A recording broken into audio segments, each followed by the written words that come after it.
মুহাম্মদ সাল্লাল্লাহু আলাইহি ওয়াসাল্লাম প্রথম জান্নাতের কি খুলবে? দরওয়াজা খুলবে। সহিহ মুসলিম 382 নম্বর হাদিস, রাসূলুল্লাহ সাল্লাল্লাহু আলাইহি ওয়াসাল্লাম বলছেন, আতি বাবাল জান্নাতি ইয়াউমাল কিয়ামাতি ফাস্তাফতিহু ফায়াকুলুল খাজিনু মান আনতা আকুলু মুহাম্মাদুন ফায়াকুলু বিকা উমিরতু লা আফতাহু লিআহাদিন ক্বাবলাকা। আল্লাহর নবী সাল্লাল্লাহু আলাইহি ওয়াসাল্লাম বলছেন, হাসরের ময়দানে প্রথম আমি জান্নাতের দরজাতে কড়া নাড়ব, খুলতে বলবো। ফায়াকুলুল খাজিনু মান আনতা, জান্নাতের দ্বাররক্ষী ফেরেশতা আমাকে বলবে আপনি কে? আকুলু মুহাম্মাদুন, আমি তখন বলবো আমি মুহাম্মদ সাল্লাল্লাহু আলাইহি ওয়াসাল্লাম। ফায়াকুলু, তখন ওই ফেরেশতারা বলবে বিকা উমিরতু, এ ব্যাপারে আমাদেরকে আদেশ করা হয়েছে, লা আফতাহু, আমরা যেন কাউকে প্রবেশ করতে না দেই জান্নাতে, লিআহাদিন ক্বাবলাকা, আপনার পূর্বে। সুবহানাল্লাহ কইতেন না?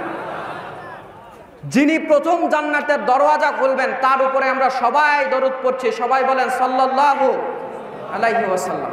অনেক মানুষ মুখই খোলে নাই। এখন যদি ভোট হতো আর স্লোগান হতো, আমার ভাই তোমার ভাই, বল্টু ভাই, বল্টু ভাই এক, বল্টু বাবার ভাই, মায়ের ভাই, খালার ভাই, খালুর ভাই, মাঝে মধ্যে বেটাও ভাই ভাই করে লাভ সারে। কথা বলেন ঠিক না? ওখানে আপনার আওয়াজ ঠিকই বের হয়, আরে শোনেন আপনার বল্টু ভাইয়ের দল আপনি করতে পারেন, এখানে আমার কোনো আপত্তি নাই, আমার আপত্তি অন্য জায়গাতে। আপনি বল্টু ভাইয়ের নামে যত জোরে স্লোগান দিলেন, বল্টু ভাইকে যত মোহাব্বত করলেন, তার চেয়ে বেশি মোহাব্বত যদি আল্লাহর রাসূলকে করতে না পারেন, আপনি ইমানের দাবিতে পরিপূর্ণ ইমানদার নন। আল্লাহর নবী বলছেন, লা ইউমিনু আহাদুকুম হাত্তা আকুনা হাব্বা ইলাইহি মিন ওয়ালিদিহি ওয়া ওয়ালাদিহি ওয়ান নাসি আজমাইন। আল্লাহর নবী বলছে ততক্ষণ পর্যন্ত ইমানদার হতে পারবে না যতক্ষণ পর্যন্ত দুনিয়ার বাবার চাইতে, মায়ের চাইতে, তোমার বাবা মা, তোমার নেতা, পৃথিবীর সবার চাইতে আমি মুহাম্মদ সাল্লাল্লাহু আলাইহি সাল্লাম আমাকে যদি বেশি ভালোবাসা দিতে না পারো, ইমানের দাবিতে তোমার পরিপূর্ণ ইমান আসে নাই, তুমি দাবি করতে পারো না। সেই নবীর উপরে দরুদ পড়তে বললাম, আপনার মুখ বন্ধ ছিল, অথচ নকল এক কাপ লাল চা খেয়ে, লাল এক কাপ চা খেয়ে আপনার লাভ দেখে তো দেখে কে? মাঝে মধ্যে লুঙ্গিও ঠিক থাকে না, ঠিক না? রাসূলুল্লাহ সাল্লাল্লাহু আলাইহি সাল্লামের উপরে একবার দরুদ পড়লে 10 বার রহমত বর্ষণ করেন আল্লাহ। নাসাই 2 নম্বর খণ্ড 224 নম্বর পৃষ্ঠা, হাদিস নাম্বার 1299, এ হাদিস মিশকাতুল মাসাবি 2 নম্বর খণ্ডের 921 নম্বর হাদিস। আল্লাহর নবী সাল্লাল্লাহু আলাইহি ওয়াসাল্লাম বলছেন, মান সাল্লা আলাইয়া ওয়াহিদাতান সাল্লাল্লাহু আলাইহি আশরা, যে ব্যক্তি আমার উপরে একবার দরুদ পড়বে আল্লাহ তার উপরে 10 বার রহমত বর্ষণ করবেন। হাদিসের ফজিলত পরের হাদিসে আরো বেশি আছে। নাসাই 2 নম্বর খণ্ড 224 নম্বর পৃষ্ঠা, হাদিস নাম্বার 1300, এ হাদিস মিশকাতুল মাসাবি 2 নম্বর খণ্ডের 922 নম্বর হাদিস। আল্লাহর নবী বলছেন যে আমার উপরে একবার দরুদ পড়বে আল্লাহ তার উপরে 10 বার রহমত বর্ষণ করবেন, আল্লাহ তার 10টি গুনাহ ক্ষমা করে দেবেন, আল্লাহ তার 10টি মর্যাদাকে বাড়িয়ে দেবেন।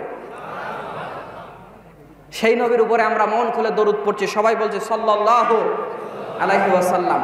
বাস এখানে আপনাদের একটা প্রশ্ন হতে পারে, প্রশ্নটা কি? হুজুর আপনাদেরকে যদি আধা ঘন্টা 1 ঘন্টা সময় দেওয়া হয়, আপনাদেরকে যদি একটু খুতবা দিতে দেওয়া হয়, উঠেই আগে আপনি আল্লাহর প্রশংসা করে নেবেন, রাসূলের উপরে দরুদ পড়ে নেবেন, না পড়লে 5-10 মিনিট ওয়াজ করে তারপরে হলেও বলিয়ে নিয়ে তারপর সামনে যান, এটা ছাড়া হয় না? কি বলেন? আপনাদের মনে কখনো এটা প্রশ্ন হয়? এখনো আপনাদের মনে প্রশ্ন হতে পারে, হুজুর আসলেনও তো এত লেট করে, এসে ডাইরেক্ট ওয়াজ শুরু করেন, আবার ডানে বামে কথা বলেন। শোনেন, এই ডানে বামে কথা বলার শরীয়তে ভিত্তি আছে না নাই? আপনাদের কি মনে হয়? খালি আছে। তিরমিজি কিতাবুদ দাওয়া, দোয়া সমূহ অধ্যায় নামে একটা অধ্যায় আছে, 3380 নম্বর হাদিস। আল্লাহর নবী সাল্লাল্লাহু আলাইহি ওয়াসাল্লাম বলছেন, মা জালাসা কওমুন মাজলিসান লাম ইয়াযকুরুল্লাহা ফীহি ওয়া লাম ইউসাল্লু আলা নাবিয়্যিহিম ইল্লা কানা আলাইহিম তিরাতান ফা ইন শাআ আযাবাহুম ওয়া ইন শাআ গফারা লাহুম।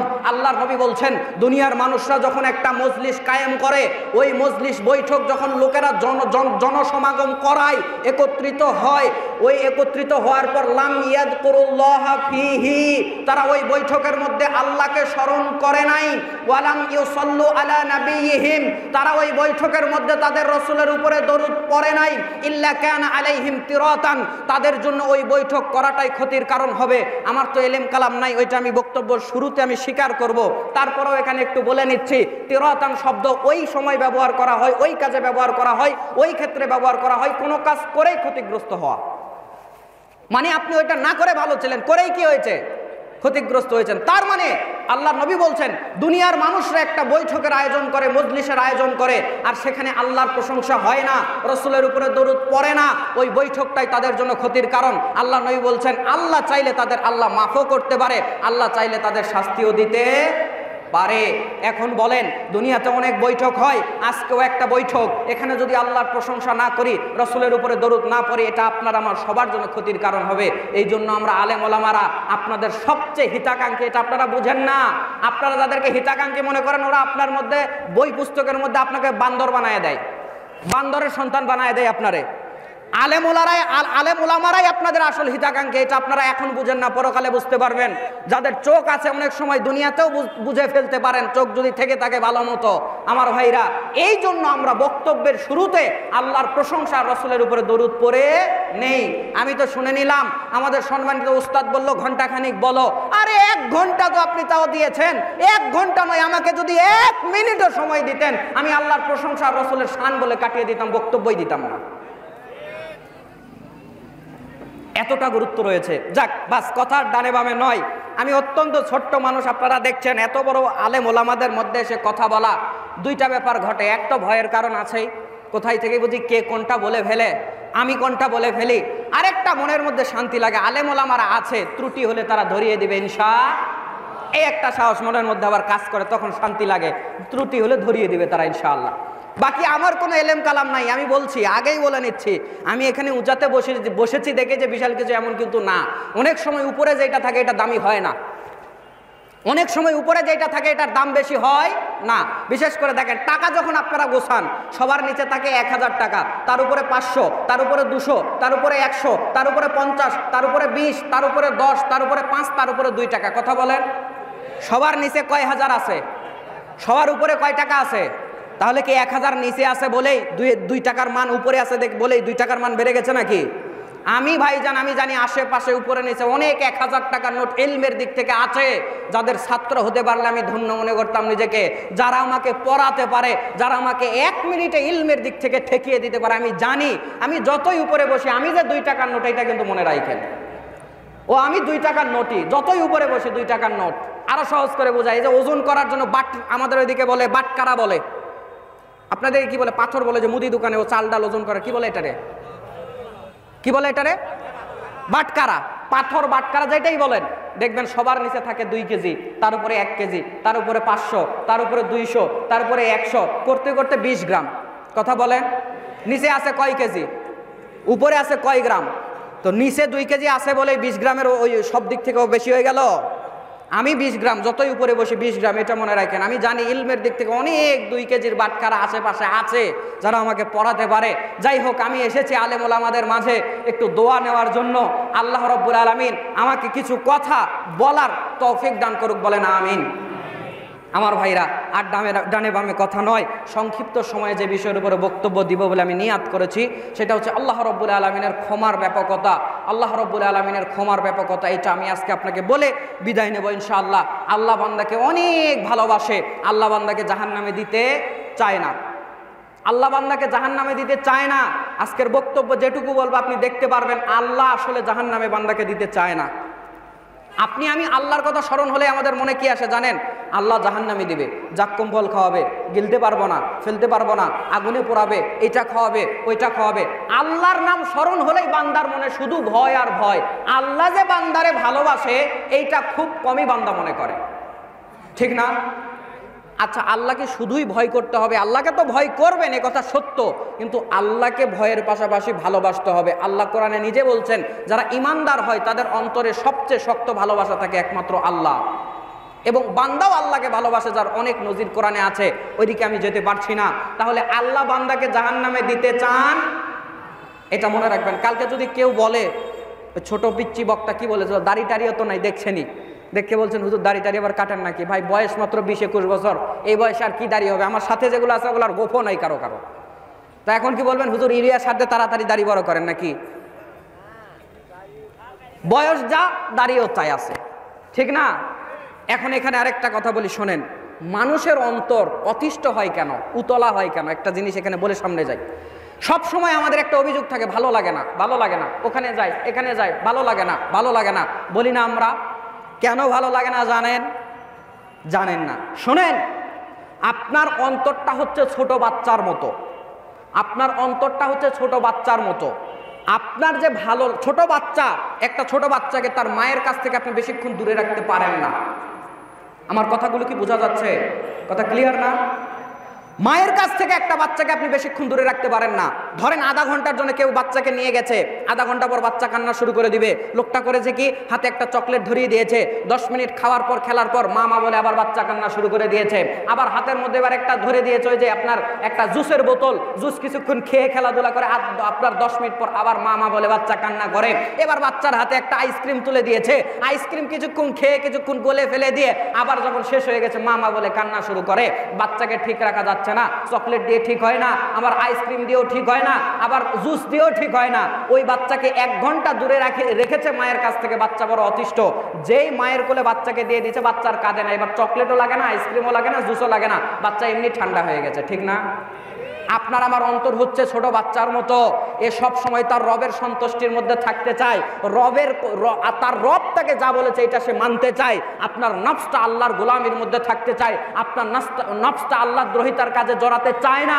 কিন্তু আপনি আমি করি কি, আপনার নফসকে, আপনি আপনার ব্যক্তিত্বকে, আপনার অন্তরকে আপনি আল্লাহর দিক থেকে ফিরিয়ে রেখেছেন, মসজিদের দিক থেকে ফিরিয়ে রেখেছেন। আমার ভাইরা, আপনি যখন আল্লাহর কাছ থেকে আপনার অন্তরকে দূরে সরিয়ে দিবেন, ওই বাচ্চা যেরকম কান্না শুরু করেছিল এই অন্তরও কান্না শুরু করে দেয়, আপনি বুঝতে পারেন না, আপনার তখন ভালো লাগে না। ওই বাচ্চার মতো কান্না করে আপনার অন্তর, আপনার তখন ভালো লাগে না। আপনি করেন কি, ওই 10 মিনিট কানের মধ্যে ইয়ারফোন লাগিয়ে গান শোনেন, যেন মনটা ভালো হয়। 10 মিনিট শোনেন, কিছুক্ষণ ভালো থাকে, মন আবার অতিষ্ঠ হয়ে যায়। এবার করলেন কি, 2 ঘন্টার একটা মুভি আপনার সিনেমা চালু করে দিলেন, 2 ঘন্টা দেখলেন, ভালোই লাগলো, 2 ঘন্টা পর আবার মন খারাপ হয়ে যায়। এখন আবার করলেন কি, চার দোকানে গেলেন, গিয়ে চার খাওয়ার জন্য আধা ঘন্টা বসলেন, ভালোই লাগলো, একটু পরে আর ভালো লাগে না।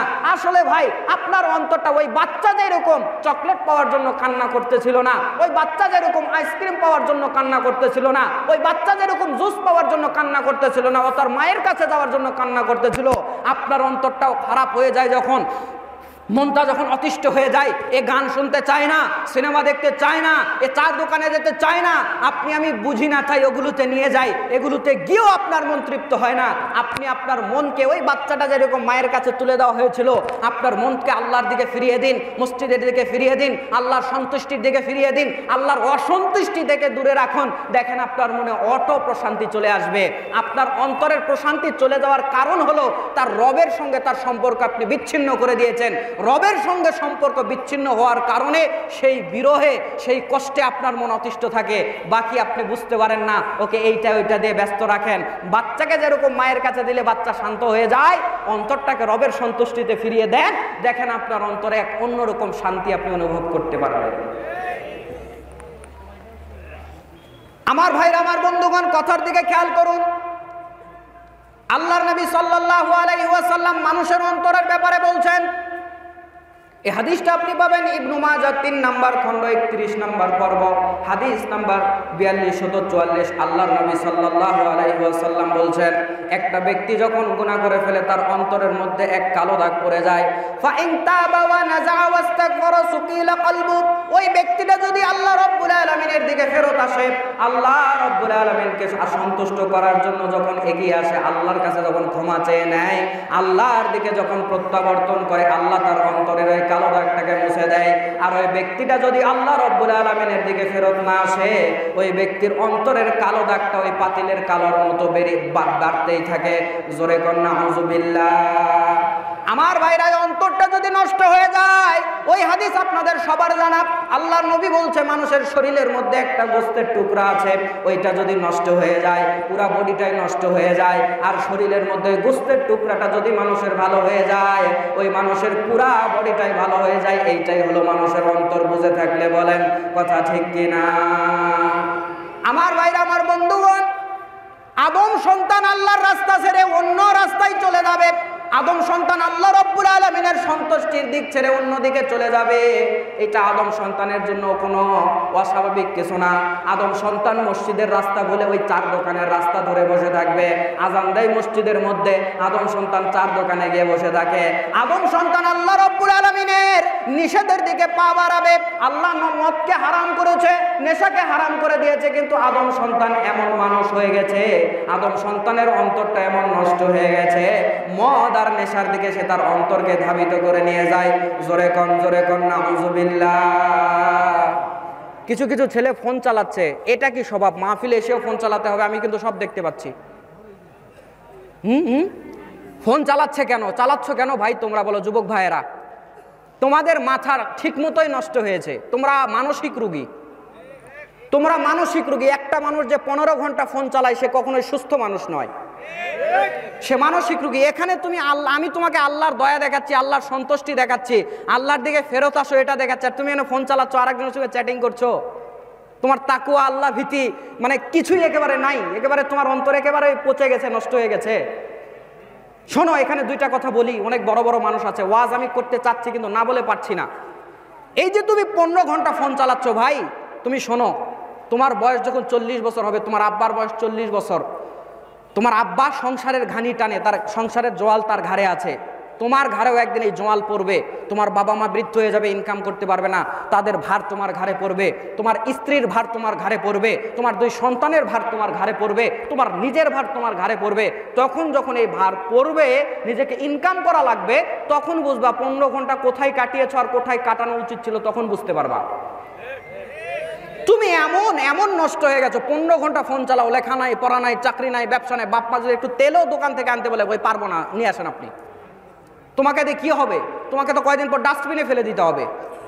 কি হবে তোমাকে দিয়ে? কিচ্ছু হবে না। ইনকাম করা লাগবে। যখন এই যে বাদাম বিক্রি করবা আর ওই পান বিক্রি করবা আর আদা বিক্রি করবা, আর তোমার আরেক বন্ধু সামনে দিয়ে গাড়ি নিয়ে সাঁ করে চলে যাবে, তখন এইভাবে বুকে চাপার দিবার, বললো হাই হাই রে, কি করছি কি করছি। হাই শোনা, হাই শোনা, শোনো, এটা রঙ্গে রঙ্গে এই বয়সে তুমি ফোন চালাচ্ছ। তোমার আব্বার বয়স 40 বছর, তোমার আব্বার হাতে ফোন দিয়ে বলো, আব্বা আপনি এই ফোন 15 ঘন্টা টিপেন তো, চালান তো। তোমার আব্বা বলবে, মাথাটা তো তোর খারাপ হয়েছে, ফোন আমি 15 ঘন্টা কি চালাবো? আপনি ঘন্টার পর ঘন্টা, যুবক ভাই তুমি ঘন্টার পর ঘন্টা ইয়ারফোনে। একদিন তোমার বয়সে 40 বছর হবে, তখন তোমাকে যদি গান শুনতে বলা হয়, 15 ঘন্টা ফোন চালাতে বলা হয়, তুমি আর চালাতে চাইবা না, তোমার কাছে ওইটা বিরক্ত মনে হবে, তখন হবেই মনে ওইটা। তো তুমি এই সময়গুলো নষ্ট করছো কেন? তুমি এখানে এসে ফোন চালাচ্ছ, এই ফোন এসে লাভের চেয়ে ক্ষতি হয়েছে না? লাভ হয়েছে না ক্ষতি হয়েছে বেশি? লাভ হয়েছে কিন্তু ক্ষতি বেশি আছে। টিভি সিডি দেখা মানুষ গুনাহ করলো 12 মাস, টিভি সিডি দেখা মানুষ গুনাহ করলো 12 মাস, মোবাইল আসিয়া করলো আরো বড় সর্বনাশ, মোবাইল আসিয়া করলো আরো বড় সর্বনাশ। যাত্রা পালায় মেয়েরা নাচন দেখতো ছেলে রাতে, সেই মেয়েরা নাচে এখন সবার হাতে হাতে। যাত্রা পালায় মেয়েরা নাচন দেখতো ছেলে রাতে, সেই মেয়েরা নাচে এখন সবার হাতে হাতে। এসব দেখে যাই যে মরে হয়ে যায় আমি হতাশ, এসব দেখে যাই যে মরে হয়ে যায় আমি হতাশ। মোবাইল আসিয়া করলো আরো বড় সর্বনাশ, মোবাইল আসিয়া করলো আরো বড় সর্বনাশ। লাভের চেয়ে ক্ষতিটা তার 100 গুণে বেশি, ছোট্ট মেয়ে বলে এখন তোমায় ভালোবাসি। কি দিয়ে ঠেকাবেন? হাইসেন না, বাস্তবতা বলছি। এখানে অনেক বড় বড় মানুষ আছে, আমি একেবারে আলতু ফালতু ফাও কথা আমি বলবো না, আমি এটা আমার মাথায় আছে। আজকে ক্লাস 6 এর 7 এর 4 এর মেয়ে বলছে অমুকরে পছন্দ করি, ছেলে বলছে অমুকরে পছন্দ করি, নেন ঠেকান এবার। লাভের চেয়ে ক্ষতিটা তার 100 গুণে বেশি, ছোট্ট ছেলে বলে এখন তোমায় ভালোবাসি। সারা রাত্র মোবাইল কানে একটা দম ফালাই না শ্বাস, সারা রাত্র মোবাইল কানে একটা দম ফালাই না শ্বাস। মোবাইল আসিয়া করলো আরো বড় সর্বনাশ, মোবাইল আসিয়া করলো আরো বড় সর্বনাশ। কথা বলেন ঠিক কিনা? মোটামুটি চলবে না বক্তা? আরেকটা ডাক দেব। আমি ছোট মানুষ, দেখতেই পারছেন, চলবে না? ডাক দেব। লিল্লাহি তাকবীর, লিল্লাহি তাকবীর। মাশাআল্লাহ। 1 তারিখে বাড়ি থেকে বের হয়েছে, এখনো বাড়িতে যেতে পারি নাই, কাল দিন পরে বাড়িতে যাব ইনশাআল্লাহ। ঘুম নাই, খাওয়া নাই। ওই আমি বের হয়েছি, কাল মাদারীপুর মাহফিল ছিল, মাদারীপুরের কালকের মাহফিলটাও 50তম বছরের মাহফিল ছিল, ওটাও আপনার দাখিল মাদ্রাসার মাহফিল ছিল, আমি ছিলাম বক্তা। ওখানে বক্তব্য দিয়ে ঢাকাতে 2টায় এসেছি, 2:30 3টায় গাড়িতে ধরেছি, জ্যামে জ্যামে আসতে আসতে 8:30টায় এসেছি। ঘুমটুমের তো কোনো খবরই নাই। আপনারা একটু কথা বললে, আওয়াজ দিলে আমরা একটু আমাদের মনটা একটু চনমন করবে, একটু সুন্দর করে কথা শোনাতে পারবো। বাকি আওয়াজ দিতে পারবেন না, বাস। আপনারা ছোট মানুষকে মূল্যায়ন করেছেন, আমি আপনাদেরই একজন। আমার বাপ দাদা আমার জন্মের পর থেকে তারা সহিহ আকীদার মানুষ, আমরা আপনাদের ঘরেরই একজন। মূল্যায়ন করবেন ছোটদেরকে, করবেন না? করবেন না? ছোট থেকেই কিন্তু মানুষ বড় হয়, ঠিক না? একদিনেই কিন্তু ডক্টর শহীদুল্লাহ খান মাদানী ওস্তাদজি, উনি কিন্তু একদিনেই ডক্টর শহীদুল্লাহ খান মাদানী ওস্তাদজি হন নাই, ঠিক না? এই যে আপনার যত আলেম আছে এগুলো কিন্তু কেউ একদিনে হয় নাই, ছোট থেকেই বড় হয়েছে। বড়দের মাঝে মাঝে আপনারা যে ছোটদেরকে রেখেছেন, এ ব্যাপারে আমরা আপনাদের প্রতি কৃতজ্ঞ। আল্লাহ আপনাদেরকে দুনিয়া আখিরাতে সম্মানিত করুক, বলেন আমিন। বাস, সময় খুবই কম। যে কথা বলছিলাম, আদম সন্তানের অন্তর গুনাহ করতে করতে কালো হয়ে যায়, তখন আর ভালো কাজ ভালো লাগে না, খারাপ কাজ তখন তার ভালো লাগা শুরু হয়ে যায়। তবে আদম সন্তান যে আল্লাহর রাস্তা ছেড়ে অন্য রাস্তায় যাবে, আদম সন্তান যে আল্লাহর রাস্তা ছেড়ে অন্য ভুল পথে যাবে, এটা স্বাভাবিক না অস্বাভাবিক? বাস একটা কথা মনে রাখবেন, ভুল হতে পারে, আমি বলছি না কেউ গুনাহ করুক, গুনাহ হতে পারে, তবে গুনাহ হওয়ার পর তওবা না করা, গুনাহ হওয়া অপরাধ, গুনাহ হওয়ার পর বুঝতে পারার পর তওবা করে আল্লাহর দিকে ফিরে না আসা আরো বড় অপরাধ। আমি কি বলেছি? গুনাহ করা অপরাধ, কিন্তু গুনাহ বুঝার পর ফেরত না আসা ডবল বড় অপরাধ। আপনি বুঝার পরেও কেন ফেরত আসেন নাই? আদম সন্তানের দ্বারা গুনাহ হবে, এটা স্বাভাবিক, অস্বাভাবিক কিছু নয়। আপনি হাদিসটা পাবেন, এই হাদিসটা পাবেন মিশকাতুল মাসাবি 3 নম্বর খণ্ড 10 নম্বর পর্ব, হাদিস নাম্বার 2344। আল্লাহর নবী সাল্লাল্লাহু আলাইহি ওয়াসাল্লামের সাহাবী আবু সাঈদ খুদরি রাদিয়াল্লাহু তাআলা আনহু বলছেন, আল্লাহর নবী সাল্লাল্লাহু আলাইহি ওয়াসাল্লাম বলেছেন, ইন্নাশ শাইতানা ক্বাল, নিশ্চয় শয়তান বলল, ওয়া ইজ্জাতিকা ইয়া রব, আপনার ইজ্জতের কসম করে বলছি প্রতিপালক, লা আবরাহু ইবাদাকা মা দামাত আরওয়াহুম ফি সাদিহিম, আমি আপনার বান্দাকে পথহারা করব, আমি আপনার বান্দাকে জাহান্নামের পথে নেব যতদিন ওর শরীরে রূহ থাকবে। এই কথা কে বলছে? কার ইজ্জতের কসম করে বলছে? আচ্ছা, এখানে একটা কথা বলি, তথ্য একটা শুনে নেন। তাহলে শয়তান আল্লাহকে মানে না? মানে না। তাহলে শয়তান হলো কেন? বলেন। একবার বলছেন আল্লাহকে মানে, আবার শয়তান কাফেরও হলো, শয়তানও হলো, তো হলো কেন? বুঝেন। হ্যাঁ, একজন বলেছে, মোটামুটি ঠিক হয়েছে। তারপরে আমি ক্লিয়ার করি, শয়তান আল্লাহকে শুধু মানে না, শয়তান আল্লাহকে ভয়ও করে। সূরা হাশরের 16 নম্বর আয়াত করেন, শয়তান মানুষকে শয়তান করিয়ে গুনাহ করিয়ে চলে যায় আর বলে, ইন্নী আখাফুল্লাহ রাব্বাল আলামিন, জগৎ সমূহের প্রতিপালক আল্লাহকে আমি ভয় করি, এবার তুমি যা পারো করো গা, তোমার সাথে আমি নাই। এই জন্য দেখবেন গুনাহ করার আগে একটা মাইন্ড থাকে, গুনাহ করার পরে মাইন্ড চেঞ্জ হয়। কেমন? দুই ভাই মারামারি লেগেছে, এর হাতেও লাঠি ওর হাতেও লাঠি, বাকি এর শরীরটা খুব হৃষ্টপুষ্ট, একটু দুর্বল, লাঠি নিয়ে যায় গিয়ে ও একটু ভয়ে ভয়ে আছে, ওর যে বডি একটা বাড়ি দিলে আমি শেষ। এ যেতে যেতে ওর মনে এবার শয়তান এবার ওয়াসা দিয়েছে, এই মেম্বার সাহেব তোর পক্ষে, চেয়ারম্যান সাহেব তোর পক্ষে, সব তোর পক্ষে, দে একবারই, কি হবে দেখা যাবে। বলতে বলতে দিছে একবারই, বাড়ি দেওয়ার পর দুর্বল মানুষ পড়ে গেছে, ওরা ধরে নিয়ে হাসপাতালে গেছে। এমন কিছু হয় না, একটু অজ্ঞান হয়ে গেছে, হাসপাতালে গিয়ে ডাক্তারের জ্ঞান ফিরায়ও এখন আপেল কমরা খাচ্ছে, পায়ের উপরে পা তুলে দিয়ে। এখন বলেন যে বাড়ি দিছে ও বাড়িতে আছে না পলাচ্ছে? ও খালি দেখছে দুঃসম্পর্কের আত্মীয় কই, ওই দুঃসম্পর্কের কালাতো বোনের বাড়ি কই, ভাঙ্গা বাড়ি কই, গোরস্থান কই, জঙ্গল কই, খালি ঘুরে বেড়াচ্ছে। আর মনে হঠাৎ করে এবার এক পর্যায়ে ঘুরতে ঘুরতে মনে হয়েছে, না বাড়িটা দেওয়া ঠিক হয় নাই, পুলিশ আমার ধাওয়া করে বেড়াচ্ছে, কোথায় থেকে যে ধরে আল্লাহ ভালো জানে, বাড়িটা দেওয়া ঠিক হয় নাই। জোরে বলেন। বাড়ি দেওয়ার আগে শয়তান ছিল, ওরে বলছে দে দেখা যাবে, বাড়ি দেওয়ার পর শয়তান তো আর নাই, এই জন্য ওর মানবিকতা জেগে উঠেছে, বলছে বাড়ি দেওয়া ঠিক হয় নাই। তো শয়তানি করিয়ে আপনাকে ছেড়ে চলে যায় আর বলে আমি আল্লাহকে ভয় করি। এই জন্য দেখবেন গুনাহ করার আগে মনের অবস্থা এক থাকে, গুনাহ করার পরে মনের অবস্থা আরেক হয়। শোনেন, একটা রিক্সাওয়ালাকে যদি আপনি 40 বছর আগে থাপ্পড় দেন, 40 বছর পরে হলেও আপনার মনে ওটা কষ্ট দিবে, আপনার মনে ওটা বাঁধবে। ঢাকাতে আজ থেকে 40 বছর আগে এক রিক্সাওয়ালাকে থাপ্পড় দিয়েছিলাম, দেওয়া আমার উচিত হয় নাই। আর 40 বছর আগে যদি একটা গরিব মেয়ের 40,000 50,000 টাকা ব্যয় করে যদি একটা বিয়ে দিয়ে দেন, আপনার ওই কাজ করার 40 বছর পরেও যদি ওই কথা মনে হয়, অন্তরে অন্যরকম একটা শান্তির বাতাস বইবে। এটা হচ্ছে ভালো আর খারাপের প্রভাব। তো বলছিলাম, শয়তান আল্লাহর ইজ্জতের কসম করলো, তাহলে শয়তান শুধু আল্লাহকে মানে না, শয়তান আল্লাহকে ভয়ও করে। কেন সে শয়তান হলো? আল্লাহকে একদিন মানে নাই। কয়দিন? একদিন। আদমকে সেজদা করো, করে নাই, ওই জন্য কাফের। আল্লাহ বলছে ফখরুজ মিনহা ফাইন্নাকা রাজিম, বের হয়ে যা, তুই কাফের, তুই মারদুদ। আল্লাহ রাব্বুল আলামিন সেই দিন ওই একটা কথা না শোনার কারণে ওকে বাদ দিয়ে দিয়েছে আল্লাহর গোলামি থেকে, আল্লাহর জান্নাতে যাওয়া বান্দা থেকে বাদ দিয়ে ওরে আল্লাহ কাফেরদের অন্তর্ভুক্ত করে দিয়েছে। তাহলে আল্লাহর এখানে শয়তান কার ইজ্জতের কসম করলো? আচ্ছা, আপনি আমি কিসের করি? আল্লাহর করেন। তাহলে মাথার কসম কে করে? চোখের কসম কে করে? বাচ্চার মাথায় হাত দিয়ে কসম কে করে? বল্লা বড় মসজিদ অনেকে আছে, মসজিদে হাত দিয়ে কসম করায়, ঠিক না? এলু পেয়েছেন কই? মান হালাফা বিগাইরিল্লাহ ফাকাদ আশরাক, যে ব্যক্তি আল্লাহর নাম ছাড়া অন্য কিছুর নামে হলফ করে, সব শিরক। কসম যদি করতে হয়, হলফ যদি করতে হয়, কার নামে করবেন? সত্য কসম না মিথ্যা? মিথ্যা কসমের আবার অনেক ঝামেলা আছে, অন্যদিন বলা হবে ইনশাআল্লাহ। তাহলে শয়তান আল্লাহর ইজ্জতের কসম করে বলছে, আল্লাহ আমি আপনার বান্দাকে জাহান্নামে নেব যতদিন তারা বাঁচবে। আল্লাহ কথার পরিপ্রেক্ষিতে বলছে, শয়তান তুমি আমার ইজ্জতের একটা কসম করেছো, আমি আল্লাহ আমার ইজ্জতের 3টা কসম করলাম। ওয়া ইজ্জতি ওয়া জালালি ওয়া টিফাই, আমি আমার ইজ্জতের 3টা কসম করে বললাম, আমার ইজ্জতের কসম করলাম, আমার জালালিয়তের কসম করলাম, আমার সুউচ্চ অবস্থানের কসম করে বললাম, আমার আদম সন্তান ভুল করে যখনই আমার কাছে ক্ষমা চাইবে আমি আল্লাহ মাফ করে দেব। হাদিস বলার উদ্দেশ্য, আদম সন্তানের পিছনে লেগেছে শয়তান, এমন সেমন ভাবে লাগে নাই, আল্লাহর ইজ্জতের কসম করে লেগেছে। তাহলে আপনার আমার দ্বারা গুনাহ হবে, এটা অস্বাভাবিক কিছু।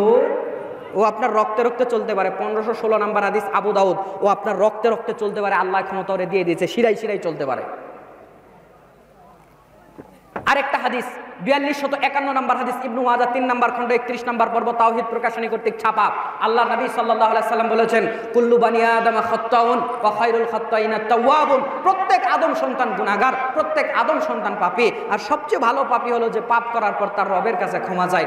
জোরে বলেন না আলহামদুলিল্লাহ। এখানে অনেক মানুষ থাকতে পারেন, অনেক নারী পুরুষ থাকতে পারেন যাদের জীবনে অনেক গুনাহ আছে, জেনার গুনাহ আছে, নেশা করার গুনাহ আছে, সালাত আদায় না করার গুনাহ আছে, অনেক গুনাহ আছে। তবে আজকে শোনেন, আপনি এখান থেকে আজকে তাওবা করে উঠবেন, আল্লাহ রাব্বুল আলামিন তার প্রিয় বান্দাদের অন্তর্ভুক্ত আপনাকে করে নেবেন ইনশাআল্লাহ। চলেন কথা সামনে নিয়ে যাই, ধীরে ধীরে বলি, আস্তে আস্তে শোনেন আমার ভাইরা। এবার দেখেন, আল্লাহ রাব্বুল আলামিন তার বান্দাকে জাহান্নামে দিতে চায় না, বান্দা জাহান্নামে যাবে। বড় বড় কারণগুলোর মধ্যে একটা হচ্ছে বান্দার গুনাহ বেশি হয়ে যাওয়া, গুনাহ বেশি হলেই বান্দা জাহান্নামে যাবে। এই জন্য আল্লাহ বারবার গুনার ব্যাপারে দুনিয়ার মানুষকে বলছে, তুমি শুধু গুনাহ থেকে মুক্ত হয়ে আসো, গুনাহ করেছো তাওবা করে একটু পবিত্র হয়ে আমার কাছে আসো, আমি আল্লাহ রাব্বুল আলামিন ক্ষমা করে তোমাকে জান্নাতে পাঠিয়ে দেবো ইনশাআল্লাহ। আল্লাহ নবী সাল্লাল্লাহু আলাইহি ওয়াসাল্লাম বলছেন, এই হাদিস আপনি পাবেন মিশকাতুল মাসাবি 3 নম্বর খণ্ড 10 নম্বর পর্ব 2326 নম্বর হাদিস।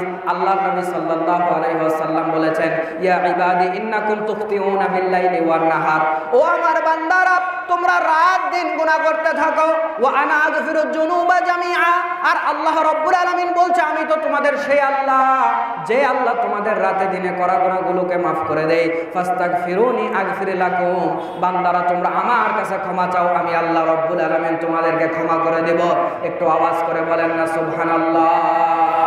আমার ভাইরা, ও গুনাহ করনেওয়ালা বান্দারা, একটু মনোযোগ দিয়ে কথাগুলো শোনেন বাজান। জীবনে তো কতই গুনাহ করেছেন, কতই অন্যায় করেছেন, কতই পাপ করেছেন, আপনি আল্লাহর দিকে ফেরত আসেন। আমার আল্লাহ ওই পথ ভোলা বান্দার জন্য মিনিটে মিনিটে, সেকেন্ডে সেকেন্ডে অপেক্ষা করে, আমার বান্দা কখন আমার দিকে ফেরত আসবে রে, আমি আমার বান্দারে মাফ করে জান্নাতের মেহমান করে নেব। জোরে কন্না সুবহানাল্লাহ। হয় নাই, আর একটু জোরে বলেন না সুবহানাল্লাহ। আমার ভাইরা, আপনি বলতে পারেন, হুজুর মিনিটে মিনিটে, সেকেন্ডে সেকেন্ডে অপেক্ষা করে দলিল দেন। বল্লার মাঠে ওয়াজ করতে এসেছেন, দলিলের ঝুড়ি এত ফাঁকা করে আসলে তো হবে না, ওটা আমিও জানি। কি বলেন, এনে কোথায় ওয়াজ করতে আছে আমি জানি না, এত ওজনওয়ালা ওস্তাদরা বসে আছে। আমি তো বললাম একটা প্রশ্নে আমার ইলম থেকে যাবে, আমার জ্ঞান থেকে যাবে, এটা আমি জানি। তবে আমি যেই কথাগুলো বলছি, কথাটার পেছনে দলিল আছে। আল্লাহ বান্দার জন্য মিনিটে মিনিটে, সেকেন্ডে সেকেন্ডে অপেক্ষা করে নেন। এবার দলিল সহিহ মুসলিম আপনি খোলেন 6 নম্বর খণ্ড, হাদিস নাম্বার 6734, ইসলামিক ফাউন্ডেশন কর্তৃক ছাপা। আল্লাহর নবী সাল্লাল্লাহু আলাইহি ওয়াসাল্লাম বলেছেন, ইন্নাল্লাহা আযজা ওয়া জাল্লা ইয়াবসুতু ইয়াদাহু বিল-লাইলি লিয়াতুবা মুসিউন নাহার।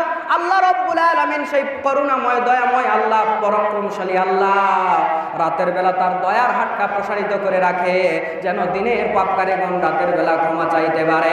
আবার আল্লাহ রাব্বুল আলামিন দিনের বেলা তার দয়ার হাতটা প্রসারিত করে রাখে, যেন রাতের পাপকারীগণ দিনের বেলা আল্লাহর কাছে ক্ষমা চাইতে পারে। এটা শবে বরাতের জন্য নয়, শবে কদরের জন্য নয়, এটা কোনো বিশেষ রাতের জন্য নয়, বিশেষ দিনের জন্য নয়। আল্লাহর নবী বলছে, হাত্তা তাকওয়া শামসু মিন মাগরিবিহা, সূর্য যতদিন উল্টা দিক থেকে না উঠবে, আমার আল্লাহ রাব্বুল আলামিন বান্দার জন্য অপেক্ষা করতেই থাকবে। জোরে বলেন সুবহানাল্লাহ। আমার ভাইরা, এখন আপনার কাছে প্রশ্ন হলো, আল্লাহ দিনেও বান্দার জন্য অপেক্ষা করছে, রাতেও আল্লাহ রাব্বুল আলামিন বান্দার জন্য অপেক্ষা করছে। এখন আপনার কাছে আমার প্রশ্ন হলো, এই যে দিন রাত 24 ঘন্টা সময়, এই 24 ঘন্টা আপনার 24 ঘন্টা দিন আর রাতের বাইরে না দিন আর রাতের মধ্যে? কথা আমার বোঝেন? এই যে 24 ঘন্টা সময়, এটা দিন আর রাতের বাইনেরা, দিন আর রাতের মধ্যে। এই 24 ঘন্টা দিন আর রাতের মধ্যে আল্লাহর নবী বলছে আল্লাহ রাতেও বান্দার জন্য অপেক্ষা করে, দিনেও আল্লাহ বান্দার জন্য অপেক্ষা করে। এর মানে রাতে দিনে অপেক্ষা করে মানে ঘন্টায় ঘন্টায়, দিন শেষ রাত শুরু, রাত শুরু দিন শেষ। আল্লাহ রব্বুল আলামিন, তার মানে বোঝা যায় দিনে রাতে বান্দার ক্ষমা চাইবে, কখন আল্লাহ ক্ষমা করে দিবে সেই অপেক্ষা করে। এই কথা আমি এভাবেও বলতে পারি, তাহলে আল্লাহ মিনিটে মিনিটে, সেকেন্ডে সেকেন্ডে বান্দার জন্য অপেক্ষা করে। কারণ রাত দিনের মধ্যে তো কোনো ফাঁকা আর কোনো জায়গা নাই। রাত শেষ হলে দিন শুরু হয়ে যায়, দিন শেষ হলে আবার রাত শুরু হয়ে যায়। তো রাতে দিনে যদি আল্লাহ অপেক্ষা করে ওই 24 ঘন্টা রাত আর দিনের মধ্যে, তাহলে বোঝা যায় বান্দার জন্য আল্লাহ মিনিটে মিনিটে আর সেকেন্ডে সেকেন্ডে অপেক্ষা করে। কথা বলেন ঠিক কিনা? ও আল্লাহর বান্দা, ও আল্লাহর বান্দা, তুমি আল্লাহর পথ বলে কোন দিকে চলে গিয়েছো? আচ্ছা গেছো তো গেছো, আর থাইকো না ওই দিকে, ভুল পথে আর থাইকো না। তুমি তোমার রবের কাছে ফেরত আসো। দিনে যদি গুনাহ করে থাকো এখনই ক্ষমা চাও, ক্ষমা হয়ে যাবে। রাতে যদি গুনাহ করে থাকো দিনের বেলা ক্ষমা চাও, ক্ষমা হয়ে যাবে। এই হাদিসগুলো থেকে বোঝেন আপনি কি বুঝতেছেন? আল্লাহ বান্দাকে জাহান্নামে দিতে চায় না, আল্লাহ বান্দাকে জান্নাতে দিতে চায়। আরো ক্লিয়ার হবে, সামনে চলেন, সময় খুবই কম, বেশি বলার সময় হবে না। কত মুরব্বী হয়ে গেছেন, চুল দাড়ি পেকে গেছে, এখনো বিড়ি সিগারেট খাওয়া ছাড়ে নাই। কবে আপনি ফিরবেন?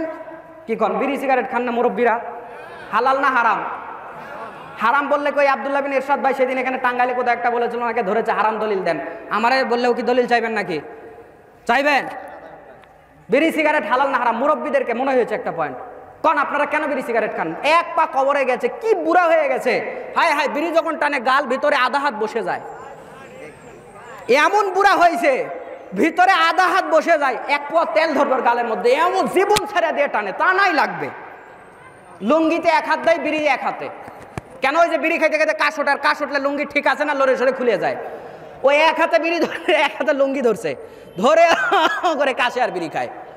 আমার এক বরাব্বা ছিল, মারা গেছে। আত্মাইয়াতুর বৈঠকে মাঝে মধ্যে ওনার কাজ শুরু হতো।